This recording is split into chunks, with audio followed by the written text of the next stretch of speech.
There is a quiet fear many of us live with today, the fear of doing nothing. Try it for a moment. Sit without your phone, without music, without a task to complete. Notice how quickly the mind panics. We feel guilty when we rest. We feel useless when we slow down. We feel behind when we simply stop. Stillness now feels like failure. But here is a question we rarely ask. When did stillness become failure? And why did so many ancient cultures treat rest as sacred? For thousands of years, communities living close to forests, rivers, deserts, and mountains believed something very different. Life is not meant to be maximized. Life is meant to be harmonized. And perhaps that is the wisdom we forgot. Now, let us look honestly at the problems we face today and see how the laws of nature already hold an answer. Problem 1. We expect constant productivity. Today, we expect ourselves to always be on, always productive, always improving, always available. And when exhaustion arrives, we call it weakness. But your exhaustion is not proof that you are failing. It is proof that you have been trying to live against the rhythm of nature. The solution for this problem is to remember the seasons, because nature teaches something very simple. In nature, nothing works all the time. Trees do not fruit all year. Oceans rise and fall. The moon waxes and wanes. Even the earth moves through seasons of activity and deep rest. You were never designed for nonstop growth. You were meant to have seasons, seasons of becoming, seasons of retreat, seasons of movement, seasons of simply being. Doing nothing is not the opposite of progress. Sometimes, doing nothing is what allows life to grow again. Problem 2. We worship busyness. We live in a civilization that worships motion. If we are not busy, we invent busyness. If silence appears, we fill it with a screen. If there is free time, we monetize it. We measure our worth by how much we produce, how much we respond, how much we endure. We admire the one who sleeps less, answers faster, sacrifices more. But a life without rest does not make you more human. It slowly, quietly makes you less. We feel less deeply. We listen less carefully. We live constantly on stage. Many of us no longer know how to sit in a room alone, with our own mind, without distraction. Doing nothing terrifies us, because in stillness, truth begins to surface. The solution for this problem is to remember that rest was sacred.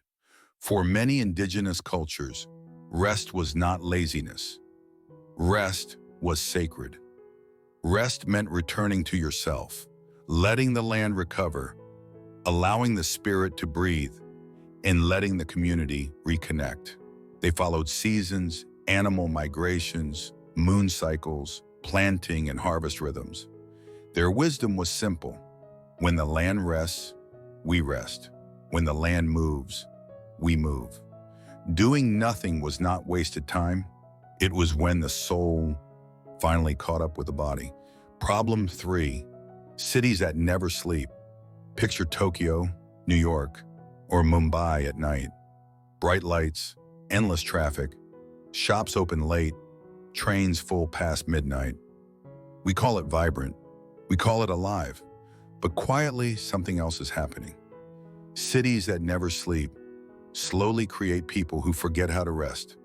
Alarms before sunrise, emails at midnight, jobs that follow us home and into our dreams. Our bodies are tired. Our minds are wired. We lie down to sleep and scroll instead. We wake up tired and call it normal. We confuse stimulation with aliveness. When a city never sleeps, people begin to believe they do not have the right to sleep either. The solution for this problem is to live a different rhythm. Now picture a hill village at dusk. The sky darkens slowly. Light fades without being resisted. Fires are lit. The day does not end. it settles. Meals are shared without hurry. Stories replace notifications. Eyes meet eyes, not screens. Night is not an inconvenience. Night is a signal to rest. The village sleeps when the earth sleeps, wakes when the light returns, works when work is needed, and stops when stopping is wise. Life is not a race. Life is a rhythm. Problem 4. Rest became a product. Today, rest is something we buy. Book this spa, buy this retreat, escape your life, then return and work harder. We turn rest into an industry. The solution for this problem is to treat rest as shared responsibility. Indigenous communities protected rest together. Rest was not an individual privilege. Rest was a collective duty. It lived in harvest festivals, days of quiet, nights of storytelling, times when certain kinds of work simply stopped. Rest belonged to everyone. No one had to earn it. No one had to prove they deserved it. Rest was part of the rhythm of life. Problem 5. We never stop after finishing. We finish exams and plan the next one. We finish projects and open another the same day. We reach goals and immediately raise the bar higher. There is no pause between seasons, no exhale after effort. Our bodies say rest. Our calendars say next. We are always harvesting, never recovering. The solution for this problem is to remember the post-harvest pause. In many indigenous communities, after harvest, there came a season of almost nothing. No planting, no rushing, no building. Instead, there was music, repairing tools, sitting with elders, stories, sleep, silence. They understood. A tired mind does not only think less clearly. A tired mind loves less, forgives less, and listens less.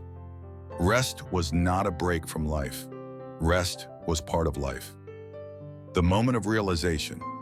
We have traveled through these worlds together, from cities that never sleep to villages that move with the land, from rest sold as a product to rest protected as responsibility, from endless next to the sacred pause after harvest.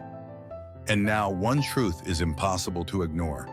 We have not only lost rest, we have lost rhythm. But the rhythm is not gone. It is still inside you. Quiet, patient, waiting to be remembered. What we can do now.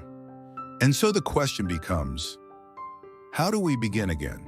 This does not mean quitting your life. It begins with small, gentle choices.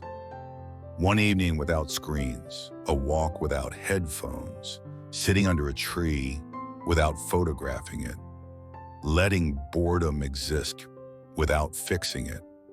One day a week where you do not optimize yourself at all. If you do not protect your rest, the world will take it from you, piece by piece, without apology. The mind at rest. When you do nothing, your mind is not empty. It repairs, it integrates memories, it processes grief, it heals invisible fractures in the soul. Doing nothing is not absence. Doing nothing is maintenance. The larger lesson. Indigenous wisdom reminds us, the opposite of productivity is not laziness. The opposite of productivity is aliveness. Nature never rushes, yet everything gets done. Rest protects the land, the body, the mind, the community, and meaning itself. You do not need to earn your right to rest. You were born with it. Circle ending.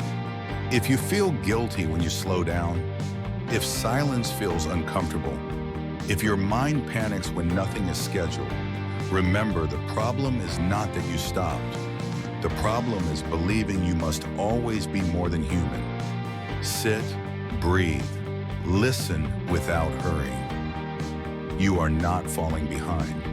You are returning to the rhythm the forests, oceans, animals, and winds have always known. The lost art of doing nothing is not escape. It is coming home. Thanks for listening to the Echoes of the Earth.